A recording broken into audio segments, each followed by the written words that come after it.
Vamos lá então dar continuidade à nossa aula de número 3 e agora nós vamos falar sobre as forças intermoleculares, tá certo? Vamos entender melhor como é que uma molécula interage com outra molécula.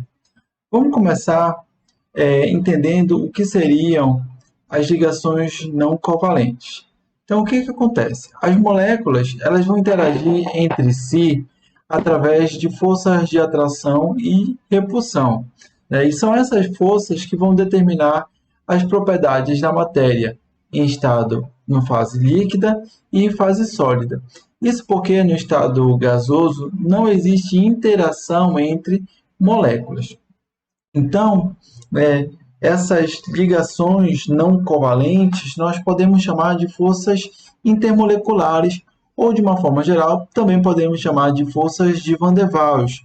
Essas forças intermoleculares, ligações não covalentes ou forças de Van der Waals são forças de atração que vai existir entre uma molécula e outra.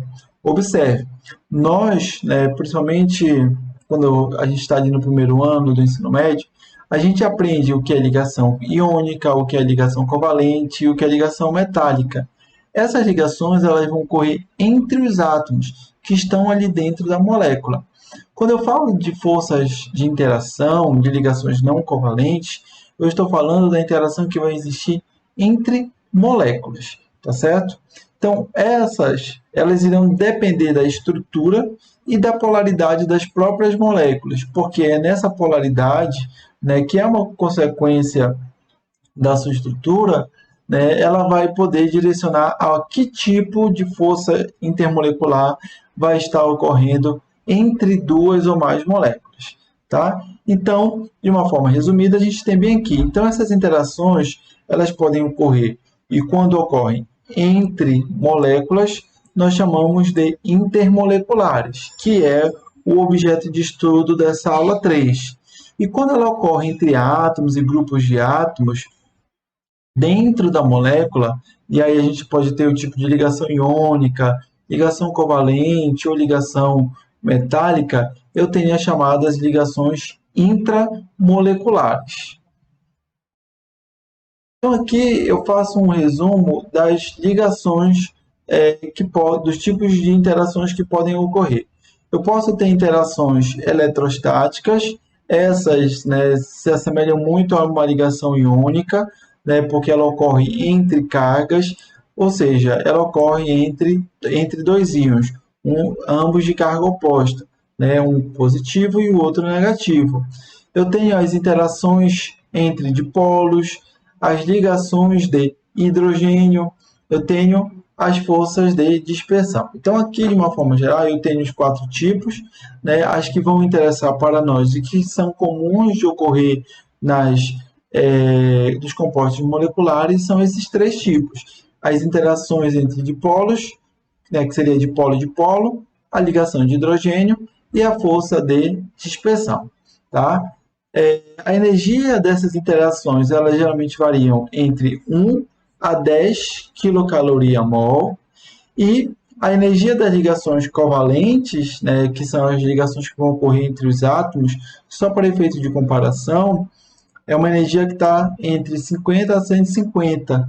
Então, a energia ela é 5 vezes, no mínimo, menor do que uma interação entre átomos. Então, se a gente for observar de uma forma geral, as forças intermoleculares, que vão ocorrer entre moléculas, elas sempre vão ter uma energia, uma força que é menor do que as forças intramoleculares, tá certo?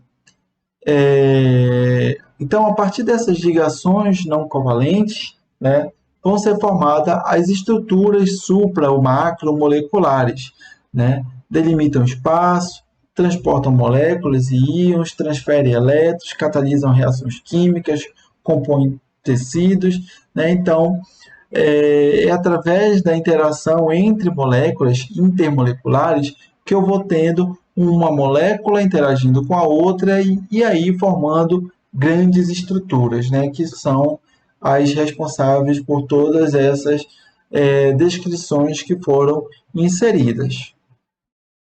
Aqui nessa imagem eu posso ver, por exemplo, né, o DNA.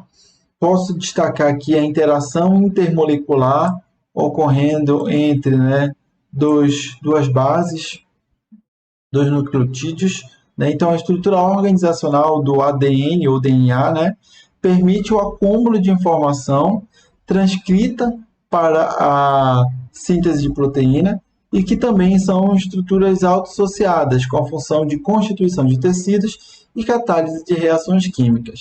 Então, aqui é um exemplo prático da onde eu posso encontrar uma interação ou força intermolecular ocorrendo. E dessa maneira eu tenho as duas fitas do DNA conectadas entre si, entrelaçadas.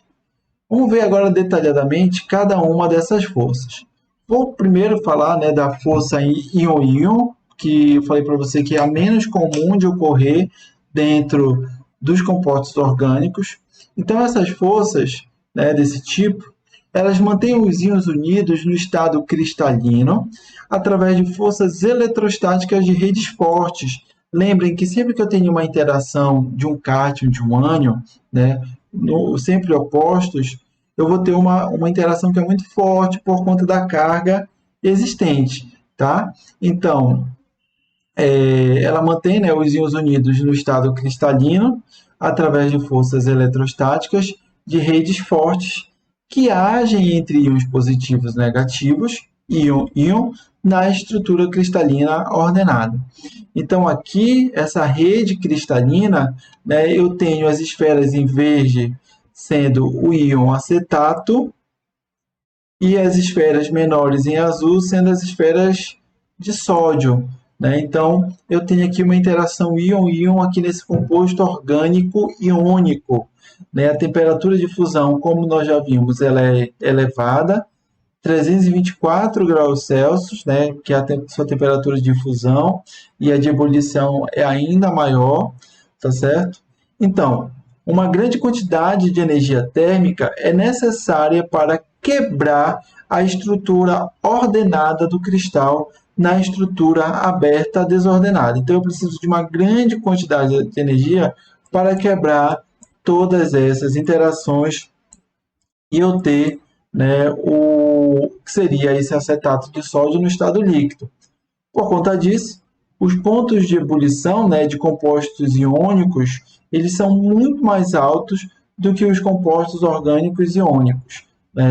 E aí, se eu comparar os compostos orgânicos iônicos com os outros compostos orgânicos que não são iônicos, que só apresentam ligações covalentes, eles também vão ser maiores, tá certo? Então, essa é a primeira força, né? As interações entre os íons elas vão se basear na atração, né, dos íons de cargas opostas, como eu já mostrei para vocês, um cátion e um ânion, e a repulsão entre íons de mesma carga. Né? Essas considerações elas explicam a estabilidade dos agregados iônicos sólidos, né? Essa atração entre íons de cargas opostas ela é forte, né? Isso agrega estabilidade ao composto, e alguns desses sólidos são solúveis em água, enquanto que outros são insolúveis ou pouco solúveis. Isso vai depender muito do tamanho da cadeia orgânica, porque se eu olhar para cá, veja lá, essa região é uma região polarizada, né, que é a região de entrada do sódio ao íon acetato. Então, essa região ela é polarizada. E por conta disso, isso vai garantir uma certa solubilidade na água, porque a água é polar e nós vamos ver que semelhante dissolve semelhante. polar dissolve polar, apolar dissolve apolar. Dependendo do tamanho dessa cadeia orgânica, que é a parte apolar, se eu tenho uma cadeia orgânica apolar muito grande, isso vai fazer com que o meu composto seja cada vez menos solúvel em água, por conta do tamanho da parte polarizada da molécula. Para que a gente possa calcular, né, a energia eletrostática desse tipo de composto, eu vou utilizar a lei de Coulomb, né? Aqui eu tenho, né, a fórmula, essa fórmula é apenas para conhecimento, nós não vamos utilizá-lo, né? Essa representação aqui é uma constante dielétrica, né, que é a capacidade do meio de separar as cargas, e os valores de Q são os valores da carga do cátion e do ânion, e o valor de R é a distância interatômica, né, entre esses átomos. Isso é só apenas a título de informação, tá certo? Então aqui eu tenho algumas observações. Vamos ver aqui o que elas dizem. Solventes que interagem fortemente com íons possuem uma alta constante dielétrica. É um exemplo da água, né? Então a água apresenta uma alta constante dielétrica. É por isso que ela interage fortemente com íons. Solventes que interagem fracamente com íons, então possuem uma baixa constante dielétrica. É o caso do hexano, que é um composto apolar, ele tem uma grande cadeia apolar, né, na sua molécula.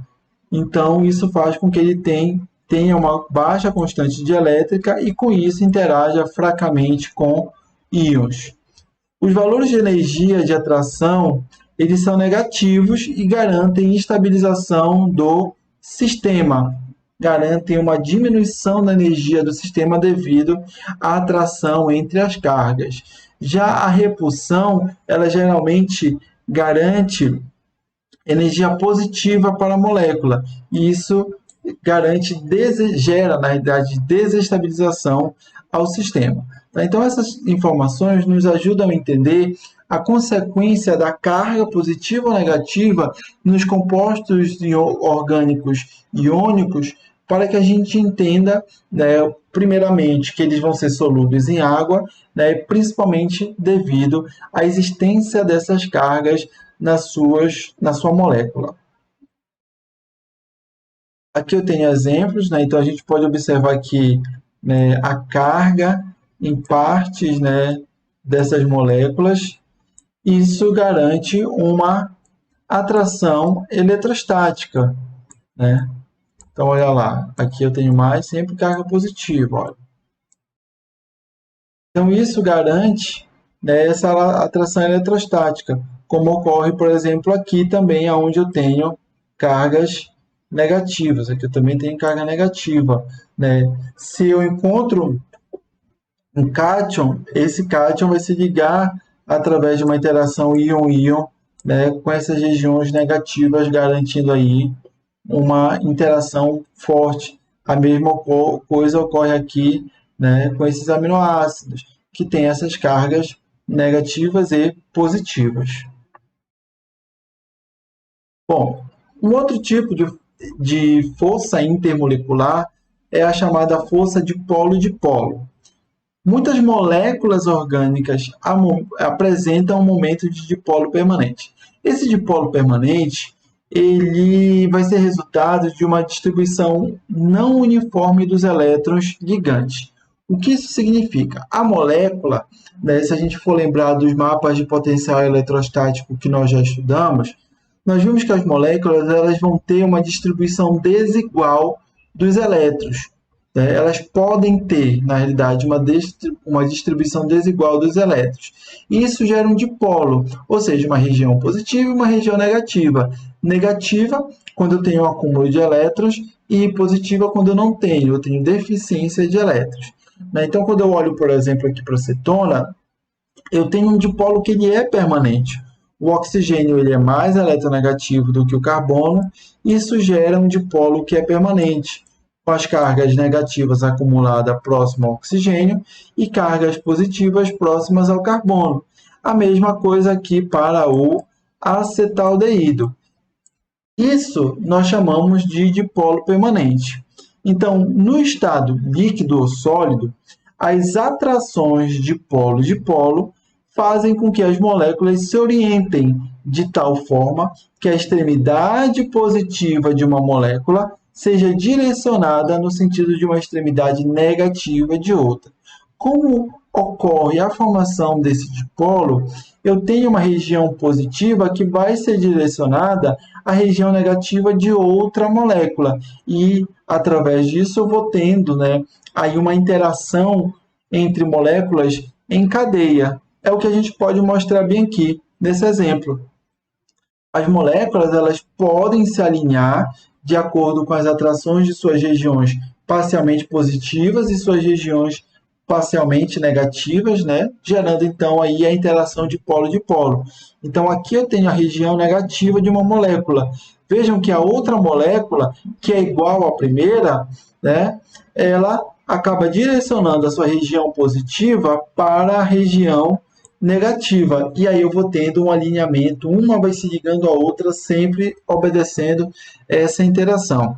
É o que eu posso ver aqui, a interação entre as moléculas do cloroetano. Vejam que essa região ela é fortemente positiva e essa região é fortemente negativa em vermelho e positiva em azul. Vejam que a região negativa está direcionada para a região positiva da outra molécula de clorometano. A mesma coisa ocorre aqui com essas moléculas de metanol. Região positiva, região negativa, região negativa, região positiva. Essa interação de polo, então ela vai ser proveniente da existência do dipolo permanente ali naquela molécula. Logo, se eu tenho uma molécula que eu sei que é polarizada, é uma molécula orgânica, mas que tem um polo estabelecido, ela provavelmente vai ter interações do tipo dipolo. Então, o efeito da orientação entre os dipolos ele pode ser observado nas variações do ponto de ebulição entre isômeros cis e trans de alcenos. Então, aqui eu tenho o momento de dipolo do cis de cloroeteno, 1,85, tá? E aqui eu tenho o trans de cloroeteno, que tem um momento de dipolo igual a zero. Por quê? Se são isômeros. Se eu passo um plano aqui, observem que o átomo de cloro, que é o átomo mais eletronegativo, ele está para um único lado do plano. Então, aqui é gerado um momento de dipolo. Então, vai ser criado aqui uma interação do tipo dipolo com outra molécula do cis de cloroeteno. Se eu pego uma molécula igual a essa e coloco uma do lado, eu vou ter a região positiva dessa daqui, vamos dizer que é essa daqui, bem ao lado dessa, fazendo aí, conectando uma a outra. O que acontece com a molécula do trans de cloroeteno? Quando eu passo o mesmo plano aqui, vejam que eu tenho um dipolo para cá e eu tenho um dipolo para cá. Então, ocorre uma anulação dos dipolos e faz com que a molécula não tenha um dipolo permanente. O tipo de interação que vai ocorrer aqui é uma interação mais fraca e é por isso que o ponto de ebulição do transdicloroeteno ele é menor do que a do cisdicloroeteno, tá? Então, o isômero cis ele apresenta um ponto de ebulição maior do que o isômero trans, no qual os momentos de dipolo são anulados. Então, aqui no trans, os momentos de dipolo eles são anulados por eles apresentarem sentidos contrários. Então, esse tipo de interação também direciona reações químicas que ocorrem entre regiões negativas, como, por exemplo, os pares isolados das moléculas, e as regiões positivas. Então, essa é uma outra consequência da existência de um dipolo permanente ali naquela molécula. Se você fizer uma conexão com o que a gente estudou na nossa primeira aula, quando falou de polaridade, de eletronegatividade, a gente está utilizando aqueles conceitos de lá aqui para entender o tipo de interação que vai ocorrer entre essa molécula. No caso do cis, que é dipolo-dipolo. Uma observação importante, né, das interações que ocorre a interação íon-dipolo. Então, a presença de íons em solventes polares, ou seja, de compostos orgânicos, um solvente que é um composto orgânico, leva a uma orientação preferencial de suas moléculas em torno dos íons. Então, aqui eu tenho o cloreto, tá? Os dipolos moleculares positivos, tá? Vejam lá, aqui, né, eu teria um composto orgânico, essa estrutura aqui poderia representar um composto orgânico. Vejam que o lado positivo, que é a região branca, ela está direcionada para o íon que é negativo. Quando eu olho para cá, né, a região em vermelho, que é a negativa, ela está direcionada para o íon, que agora é um cátion positivo. Então, esse tipo de direcionamento da interação, a gente vai conseguir observar quando eu tenho a existência de um dipolo permanente na molécula. Tá? Então, é o que resume aqui o texto em verde. Os dipolos moleculares positivos se voltam para os íons negativos e os dipolos moleculares negativos, ou seja, a região negativa da molécula, se voltam para os íons positivos. O número de moléculas em torno dos íons vai depender do tamanho relativo entre eles. Ou seja, dependendo do tamanho do íon, né, quanto maior for o íon, maior o número de moléculas que ele pode acomodar ao redor, em torno de si. Quanto menor o íon, menor o número de moléculas. Então, se eu diminuísse aqui o tamanho desse íon, talvez só nessas 4 moléculas já fechasse, já circundasse inteiramente o cátion, o ânion, nesse caso, né? A mesma coisa eu posso considerar para o cátion, né? Aqui, o sódio. Bom, essa interação, né, ocorre com moléculas orgânicas, com heteroátomos e direciona as reações químicas de moléculas orgânicas com íons. Então, aqui está o que eu havia colocado para vocês, de que esse momento de dipolo, ele também, né, vai ter aí esse papel de direcionar uma reação química. Então, aqui nesse composto, né, que é a propanona, eu tenho bem aqui o momento de dipolo, né? O oxigênio é o negativo, eu acabei colocando por cima, e o carbono é positivo. Então, esse é o dipolo. Vejam que quando uma molécula externa ataca essa molécula, observe que quem vai atacar aqui o carbono não é o nitrogênio, não é com o lado do nitrogênio virado para a molécula, é o lado do carbono que é negativo. Então, ele vem e entra aqui no carbono. Então, ele entra e está bem aqui, ó. E aí você tem o carbono conectado a ele, tá certo? Então, o íon cianeto, que é esse composto, ele é atraído pelo dipolo positivo da cetona, que se situa sobre o carbono carbonílico, que é esse bem aqui. Na sequência, né, então, o íon cianeto forma uma ligação covalente e forma a cianidrina, que é esse composto que está bem aqui, tá certo? Esse é um dos tipos de interação que nós temos de maior importância, que é muito comum, né, de ocorrer, é um tipo de interação forte também que vai existir, né, é um tipo de dipolo-dipolo, só que é um dipolo-dipolo especial. Vamos entender um pouquinho melhor o que seria isso. Então, atrações de dipolo-dipolo muito forte vão ocorrer entre os átomos de hidrogênio ligado a átomos pequenos muito eletronegativos, como o oxigênio, o nitrogênio ou o flúor. Então, a ligação de hidrogênio ela vai ocorrer quando o hidrogênio estiver conectado a um desses átomos aqui, que são pequenos e muito eletronegativos, oxigênio, nitrogênio e flúor. O que isso resulta? Polarizam, que no caso vai ocorrer a polarização da ligação entre hidrogênio e um desses três aqui, tá? Então, polarizam a ligação e os pares de elétrons não ligantes em outros átomos eletronegativos que estabilizam, então, o arranjo de átomos. É o que ocorre, por exemplo, aqui na molécula de água. O hidrogênio ele está ligado ao oxigênio, tá certo? Então, aqui eu tenho um dipolo especial, tá? Já que eu tenho hidrogênio ligado a um átomo pequeno, que é o oxigênio, e que é muito eletronegativo.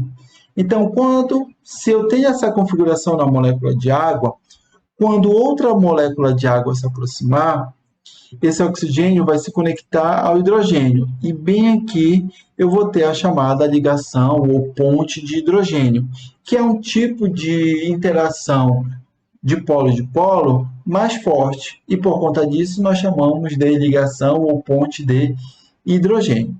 Então as ligações de hidrogênio, né, que tem uma energia de dissociação de ligação entre 4 a 38 kJ/mol, são mais fracas do que as ligações covalentes comuns, tá? Porém, são muito mais fortes do que as interações de polo que nós aprendemos agora há pouco. Então, a água, naturalmente, ela vai ter um dipolo permanente, mas não se confunda, ela tem um dipolo permanente, mas esse dipolo permanente é desse tipo onde o hidrogênio pode estar ligado ao oxigênio, ou o hidrogênio ligado ao nitrogênio, ou o hidrogênio ligado ao flúor. Se for um desses três tipos, eu deixo de chamar de interação de polo e passo a chamar de ligação ou ponte de hidrogênio. Então, no DNA, são as ligações de hidrogênios, né, entre as bases nitrogenadas que vão estabilizar a estrutura da dupla hélice, né? Então, bem aqui, né, nesse GIF, a gente pode ver o ponto de ligação, né, que é essa esfera azul central, ela é o que seria a ponte de hidrogênio estabelecida entre as bases nitrogenadas. Então, por exemplo, quando eu vejo a adenina, bem aqui eu tenho um hidrogênio ligado ao nitrogênio. Então, aqui eu tenho um dipolo permanente. Como é um hidrogênio ligado a um átomo pequeno e eletronegativo, muito eletronegativo, eu digo então que aqui vai ser estabelecido uma ponte de hidrogênio. Não é aqui a ponte de hidrogênio, a ponte de hidrogênio está aqui. Esta configuração permite com que o hidrogênio, tá, estabeleça uma ponte de hidrogênio com um outro átomo. É o que ocorre também aqui, tá? Esta configuração, que é ter um hidrogênio ligado a um átomo pequeno e muito eletronegativo, aí quem entra nessa configuração? Flúor, oxigênio e nitrogênio, o FON, tá? Então, se eu tenho essa configuração, isso permite com que o hidrogênio possa estabelecer uma ponte de hidrogênio. Aqui é a mesma coisa, aqui também. Nesses casos, todos são com nitrogênio, tá? E aí eu tenho, né, a estabilidade da ligação entre as duas fitas do DNA. Então, a ligação de hidrogênio explica o fato do álcool etílico ter um ponto de ebulição, que é de 78,5 graus Celsius, bem mais alto do que o éter dimetílico. Vejam que o éter dimetílico, o ponto de ebulição dele é menos 24,9 graus Celsius. Embora, né, os dois tenham a mesma massa molecular. Né? Então, se, por exemplo, numa prova, eu pergunto para vocês, faça a previsão, né, de qual das duas moléculas vai ter maior ponto de fusão. Você não vai precisar fazer nenhum experimento. É só observar. Primeiro, tenho dipolo permanente? Tenho dipolo permanente. Por quê? Porque eu tenho um átomo muito eletronegativo. Então, eu tenho um dipolo permanente. Sempre que eu tenho um átomo muito eletronegativo, esse dipolo permanente ele vai existir. Tá? Vejam que o dipolo está estabelecido dessa maneira. tá? Nesse segundo caso, que é do éter dimetílico, eu não tenho a possibilidade de estabelecer uma ponte de hidrogênio, porque eu deveria ter um hidrogênio ligado a um oxigênio. Esses hidrogênios aqui não estão ligados ao oxigênio, então eu não posso dizer que aqui vai ocorrer uma ponte de hidrogênio, só se eu tivesse essa configuração. Como eu não tenho, tá? Então, nesse daí eu não vou ter, aqui eu não vou ter o estabelecimento de ponte de hidrogênio. Mas como eu tenho um dipolo permanente, eu vou dizer então que o éter dimetílico vai estabelecer uma interação do tipo dipolo-dipolo, que eu sei que é mais fraca do que a ponte de hidrogênio. E aí, quando eu olho o álcool etílico, eu vejo que eu tenho um hidrogênio ligado a um oxigênio, ou seja, um hidrogênio ligado diretamente a um átomo pequeno e muito eletronegativo. Então, aqui eu posso ter uma ponte de hidrogênio. Então, é por isso que o álcool etílico, né, por formar ligações de hidrogênio, vai ter um ponto de ebulição que é maior do que o do álcool dimetílico. E vejam como é uma boa diferença, porque em temperatura ambiente o éter dimetílico está no estado gasoso, enquanto que o álcool etílico encontra-se no estado líquido. Bom, um outro fator, né, além da polaridade e da ligação de hidrogênio, que vai afetar o ponto de fusão de muitos compostos orgânicos é a sua densidade e a rigidez de suas moléculas. O que significa?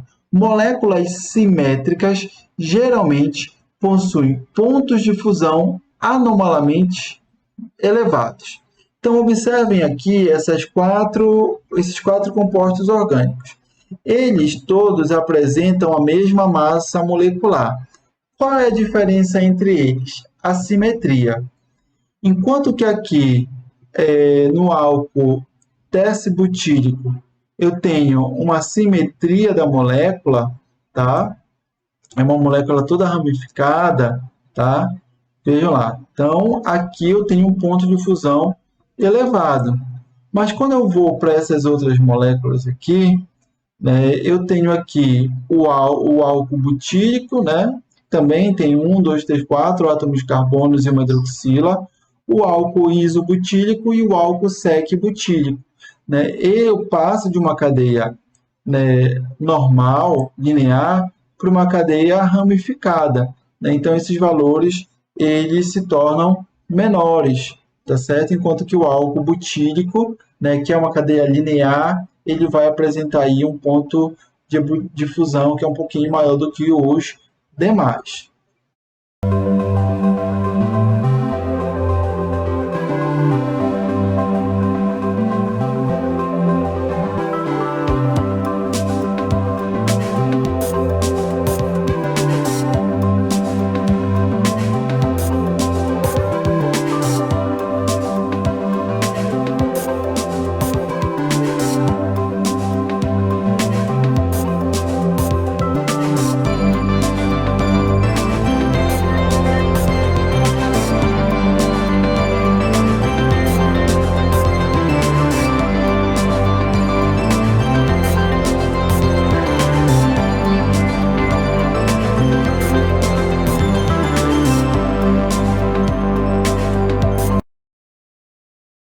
Dando continuidade, vamos agora falar da última força ou interação intermolecular, que é a força de dispersão, que também pode ser chamada como forças de London. Tá? E vamos explicar qual é a mecânica, né, quântica, né, no caso, como é a explicação para a ocorrência desse tipo de interação. Então vamos lá explicar aqui que quando, por exemplo, dois átomos de carbono eles se aproximam um do outro, vai ocorrer uma atração eletrostática entre os elétrons de um átomo com os prótons de outro átomo. E a mesma coisa, os prótons do outro átomo com os elétrons desse primeiro átomo. Então ocorre essa atração eletrostática, uma atração muito mínima, tá? E a consequência da formação dessa atração eletrostática é um dipolo, uma assimetria instantânea, rápida da nuvem de elétrons, tá? Essa distorção que vai ocorrer, ela vai gerar uma polaridade, um momento de dipolo instantâneo, rápido, né, na molécula. Ou seja, um lado com uma carga parcial positiva e outro lado com uma carga parcial negativa. E esse momento de dipolo instantâneo gerado pela molécula, na verdade não é um dipolo que exista, né? Ele vai ser gerado rapidamente, momentaneamente, vai repercutir em outras moléculas. É a partir daí que surge a força de dispersão ou força de London, tá? Aonde ocorre então a interação entre as moléculas. Então, a qualquer instante, uma vez que os elétrons se movem, os elétrons e, consequentemente, a carga podem não estar uniformemente distribuídos. É a partir daí que eu tenho, né, o início da interação força de dispersão. Então, os elétrons podem, em um instante, estar ligeiramente acumulados em uma parte da molécula e, como consequência, ocorrerá a formação do chamado dipolo temporário ou dipolo instantâneo ou até mesmo dipolo induzido, como vocês podem encontrar em outros livros, tá? Então, esse dipolo temporário em uma molécula pode induzir dipolos opostos atrativos nas moléculas vizinhas, ou seja, uma deformação momentânea nas nuvens eletrônicas de outras moléculas. Então, esses dipolos temporários variam constantemente, mas o resultado líquido da existência deles é produzir a força atrativa entre moléculas apolares, né, que é onde onde vai ser comum, né, a formação desses dipolos em moléculas apolares. E assim, então, torna possível a existência de estado líquido e sólido, né? Porque se eu tenho uma molécula que não tem um dipolo, ela não teria por que formar uma interação com outra molécula, tá? E dessa maneira eu só teria aquela substância no estado gasoso. Então, a partir do momento que existe, né, esse dipolo momentâneo, ele permite que haja interação. Então, se há interação, né, eu posso ter aquela substância ou no estado líquido ou no estado sólido. Então, essa representação, novamente, né, poderia ser, por exemplo, uma molécula de metano, que é uma molécula polar. Veja, quando ela está ao lado de outra molécula polar, não existe interação. Entretanto, com a deformação na nuvem, vai ocorrer a formação do dipolo temporário. E com isso, né, eu tenho a primeira molécula, que eu posso dizer que foi aquela que gerou, né, que teve o primeiro dipolo temporário. Eu digo que ela tem um dipolo instantâneo e que, por conta da formação desse dipolo, ela induziu em outra molécula e por conta disso que a outra molécula eu digo que eu tenho dipolo induzido. De qualquer forma, eu posso dizer que os dois polos são dipolos temporários. É só uma especificação daquela molécula que teve o primeiro dipolo temporário e aquela que teve o dipolo temporário que foi induzido por outra molécula, tá certo? Vejam aqui embaixo o ponto de fusão do metano e o ponto de ebulição. São valores bem baixos, tá certo? Porque o metano ele é comumente encontrado no estado gasoso. Bom, a gente precisa também, dentro desse contexto, observar o termo, né, o conceito de polarizabilidade, que representa a habilidade dos elétrons reagirem a uma variação no campo elétrico. O que ocorre? À medida que eu caminho, por exemplo, aqui na família, do flúor para o iodo, né, vale destacar que o flúor está ali, se eu não me engano, é na segunda segunda linha da tabela periódica, aí eu tenho cloro, terceira, bromo, quarta, iodo, quinta. E à medida que eu aumento, né, eu saio da primeira linha para a segunda, para a terceira, para a quarta, para a quinta, e assim sucessivamente na tabela periódica, eu vou tendo o aumento do raio atômico, vou tendo o aumento do volume do átomo. Né? Então é por isso que aqui do flúor ao iodo eu tenho um aumento do tamanho do átomo. E qual é a consequência? Os átomos, né, então com pares não compartilhados, são geralmente mais polarizáveis do que aqueles com apenas elétrons ligantes. Então, por exemplo, vejam aqui o cloropropano e o metilpropano.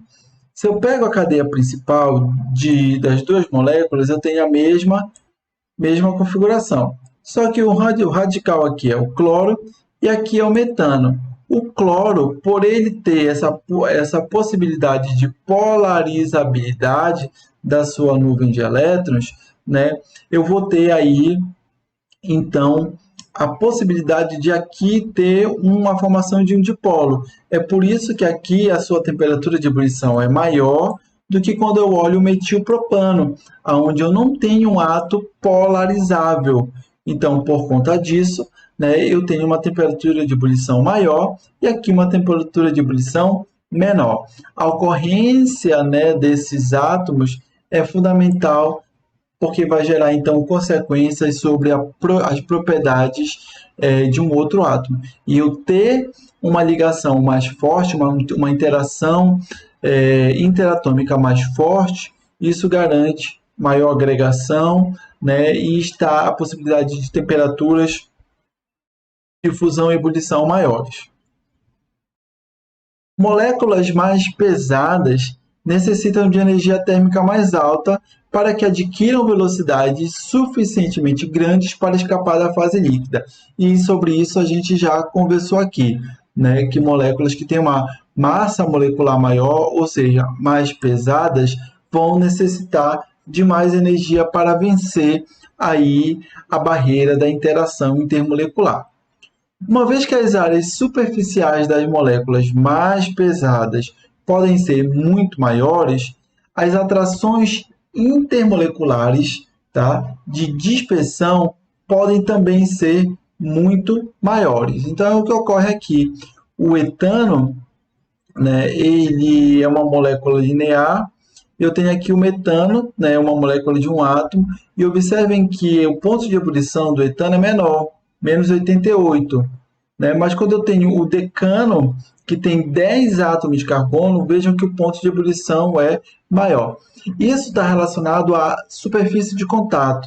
Como aqui eu tenho uma molécula maior, por mais que ela seja mais pesada, ela tem mais pontos de interação com uma outra molécula.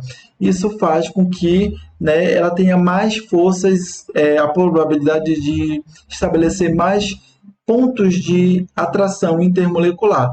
Então, é por isso que o decano tem um ponto de ebulição maior. Quando a molécula é pequena, eu tenho uma menor área de superfície. Então, apenas uma quantidade limitada de pontos ali para fazer a interação com uma outra molécula. Por conta disso, eu tenho uma interação que ela é mais frágil. Por isso que o ponto de ebulição é menor. A estrutura ramificada ela permite menor interação superficial entre as moléculas, consequentemente, diminuindo as forças de dispersão do que aquelas que se apresentam numa estrutura linear. Então, aqui, por exemplo, o petano e o neopentano, eles têm a mesma massa molecular. Vejam aqui, a fórmula química de ambos é C5H12 e a massa molecular é 72,15. Vejam que o pentano ele tem uma estrutura linear. Já o neopentano ele tem uma estrutura ramificada, né? Então, essa diminuição da superfície de contato do neopentano gera como consequência uma menor temperatura de ebulição, porque eu tenho menos pontos de interação. Então, isso gera um menor estado de agregação. Já o pentano, por ser uma molécula maior, ter uma área de superfície maior, permite mais pontos para interação. Logo, uma temperatura de ebulição maior. Aqui eu tenho uns exemplos, né, de como é que esse conhecimento, né, das moléculas orgânicas, eles atuam, né, no dia a dia e até mesmo beneficiam, trazendo inovações tecnológicas para o homem. Então, as forças de aderência, né, entre as patas da lagartixa e as superfícies por onde andam, elas são do tipo forças de dispersão. E aqui nessa imagem eu tenho um robô, né, que foi criado, né, o Stickboat, para escalar superfícies lisas, né, e a estrutura, né, que faz com que ele consiga, né, ter essa escalada é baseado nas forças de interação, de atração molecular entre o material, né, do seu ponto de contato com a superfície na qual ele está escalando. Nesse infográfico aqui eu mostro para vocês, né, como é a ordem de força, né, que vai gerar maior ponto de ebulição e fusão para os compostos dependendo do tipo de interação.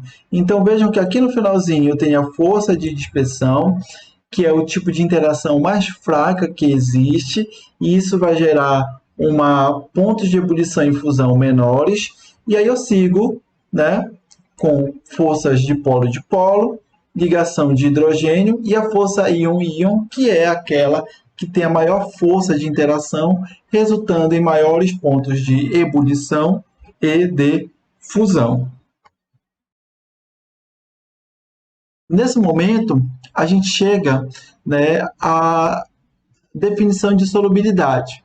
Até aqui, né, nós já falamos algumas coisas, né, principalmente sobre a questão do como a afinidade de um composto polar é elevada por um outro composto polar, e a afinidade de um composto apolar é elevada por um composto apolar. Né? E essa polaridade ou não, ela vem da estrutura molecular através da observação de quais são os átomos eletronegativos ou não. Além da consequência sobre o ponto de fusão e pontos de ebulição, nós vamos ter uma consequência sobre a solubilidade daquele composto. Então, as forças intermoleculares, elas são de importância primordial na explicação das solubilidades das substâncias. No processo de dissolução, as moléculas elas são separadas uma das outras e deve-se fornecer energia para a mudança. A energia necessária para superar as atrações intermoleculares ela é proveniente da formação de novas forças de atração entre soluto e solvente. Né? Um exemplo é a hidratação ou a solvatação. Nesse processo, né, que é um processo de dissolução, o que ocorre? As moléculas de água, né, em virtude da sua grande polaridade, nós já sabemos disso, bem como a sua forma muito pequena e compacta, pode circundar de maneira muito eficaz os íons individuais ou moléculas à medida que elas são liberadas da superfície do cristal. Esse procedimento de hidratação ou solvatação, na realidade o nome é solvatação, tá? A gente chama a hidratação quando o solvente é água. Então, esse processo ele é aquele que eu expliquei para vocês, onde eu tinha um íon central e as moléculas do solvente direcionadas ao redor, circundando aquele cálcio, aquele cátion, aquele ânion.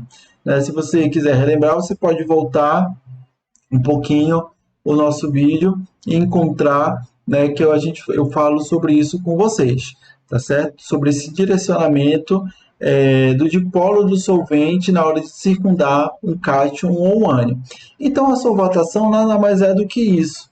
O solvente, ele circunda o cátion, o ânion ou a molécula do soluto para, né, efetuar a sua solubilização. E aqui a gente tem a representação. Olha lá, eu tenho aqui um cátion e um ânion. Aqui é um composto iônico. E aqui eu tenho a água. Vejam que o oxigênio é o lado negativo, mais eletronegativo, e os átomos de hidrogênio são o lado positivo. Então, quando a molécula de água encontra esse composto, né, iônico, observem que ocorre a separação do cátion e do ânion.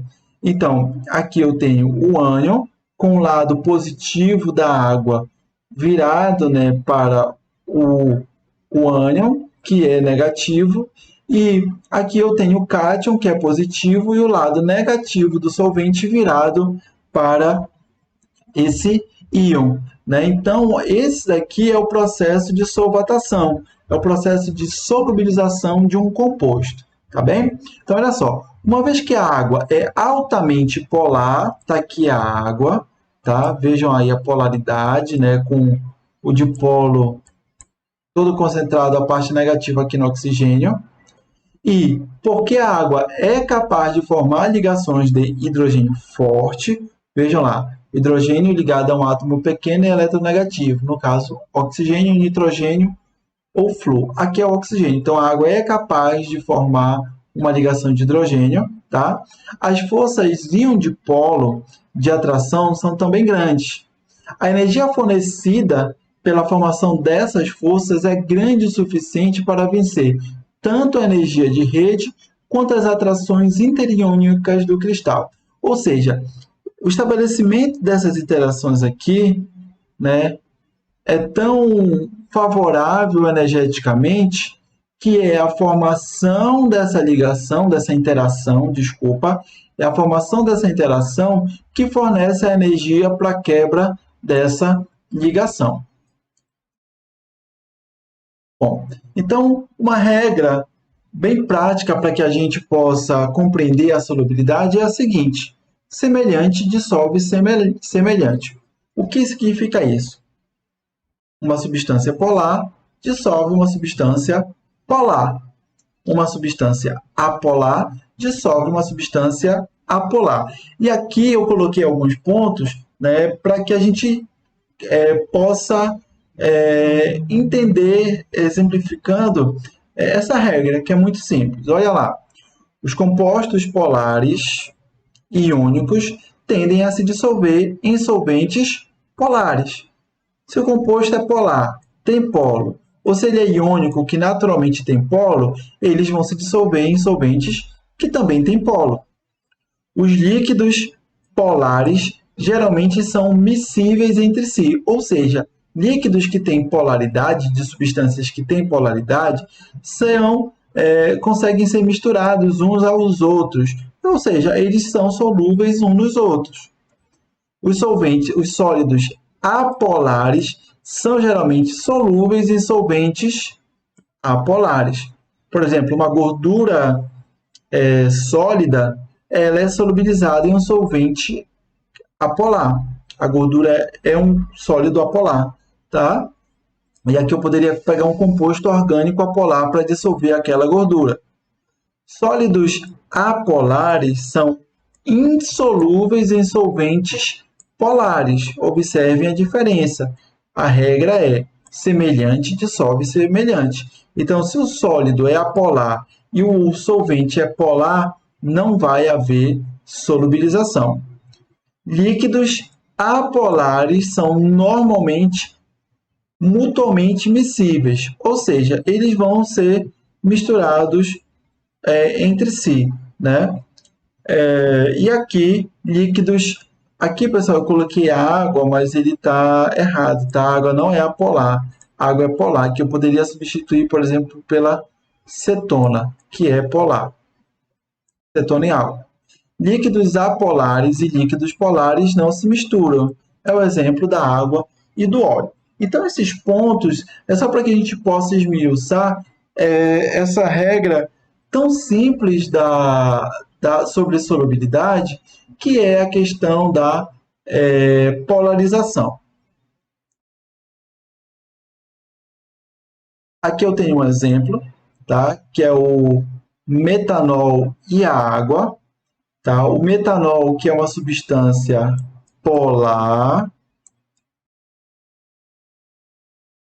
e a água, que também ela é polar, ou seja, são miscíveis entre si em todas as proporções. Aqui eu tenho etanol e água. O etanol também é polar e a água também, e álcools propílicos e água também são polares, né? Vejam aqui a água, né, fazendo uma ponte de hidrogênio, tá ok? Com o etanol, tá certo?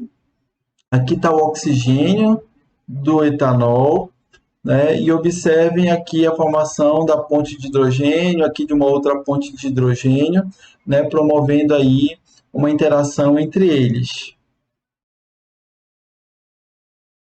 Esse exemplo, ele é bem importante para a gente porque ele fala o seguinte: ele vai me apresentar uma estrutura que apresenta uma grande porção hidrofóbica, ou seja, uma grande porção que não tem afinidade com a água, com um pequeno grupo que tem afinidade com a água, que é um grupo hidrofílico, um grupo polarizável, por conta do oxigênio que é eletronegativo.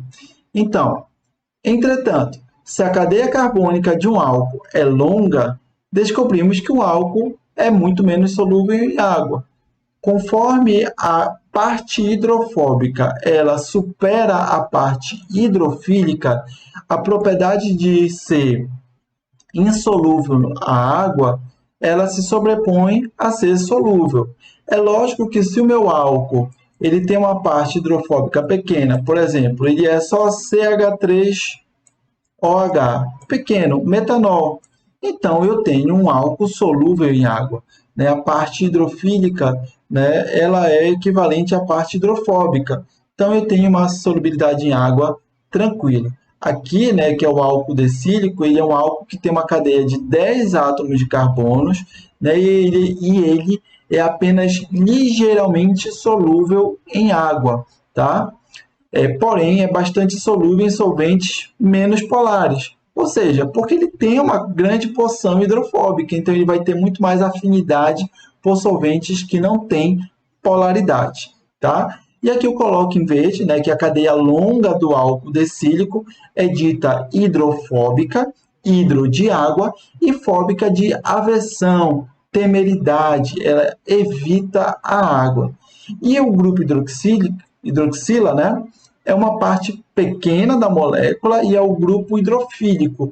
Fílico ama, procura afim, que tem afinidade com a água. Então aqui eu apresento para vocês, né, novamente uma regra bem simples para que a gente compreenda essa questão da solubilidade em água. Então, quando é que o composto é solúvel em água, na química orgânica? Né?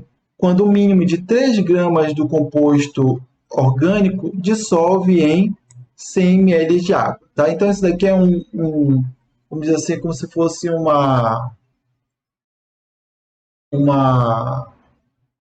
é bem uma regra, mas um consenso que se chegou, né, sobre uma quantidade, um valor mínimo que a gente consegue de solubilização de um composto orgânico para que ele seja considerado solúvel em água. Então, de uma forma também geral, quando o composto contém um grupo hidrofílico, compostos com 1 a 3 átomos de carbono, eles vão ser solúveis em água. Um grupo hidrofílico é um grupo que tem um átomo eletronegativo, como oxigênio, nitrogênio, como o flúor, tá? Outros também, halogenetos, enxofre.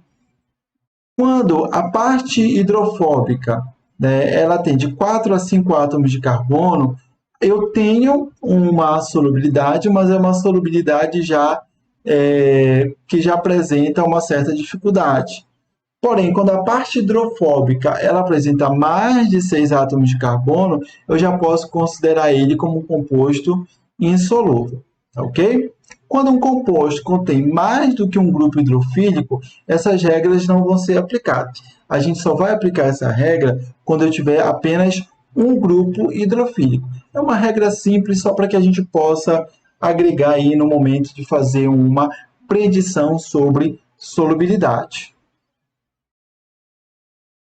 Bom, então moléculas orgânicas compostas apenas de carbono e hidrogênio, vocês vão observar que elas são geralmente insolúveis em água, justamente pela ausência de um átomo eletronegativo que vai ali gerar uma certa polaridade da molécula. Isso daqui né, vai ser uma consequência de não ter esse átomo eletronegativo, só ter átomos de carbono e hidrogênio. A presença de grupos, né, que interagem através de ligações de hidrogênio, ela aumenta a solubilidade em água, como hidróxido, como NH, e as cargas positivas e negativas. Então, ter esses grupos aqui, eles agregam, né, para que o composto tenha solubilidade em água. E moléculas que possuem grupos polares e cadeias apolares são ditas anfipáticos. Né? Aqui eu tenho um exemplo, né, de um composto que tem uma parte polar, aqui na parte superior, e uma parte apolar. Onde eu vou encontrar isso? Geralmente em álcools e ácidos carboxílicos. Né? E a gente pode destacar os ácidos graxos, produzidos quando as gorduras são quebradas e que são utilizados como fonte de energia para o funcionamento do corpo humano. Esses compostos, né, que vão ter aí uma parte positiva e uma parte polar e apolar, né, eles são chamados de anfipáticos e dependendo dessa parte apolar, eles podem ter cada vez mais uma diminuição da sua solubilidade em água.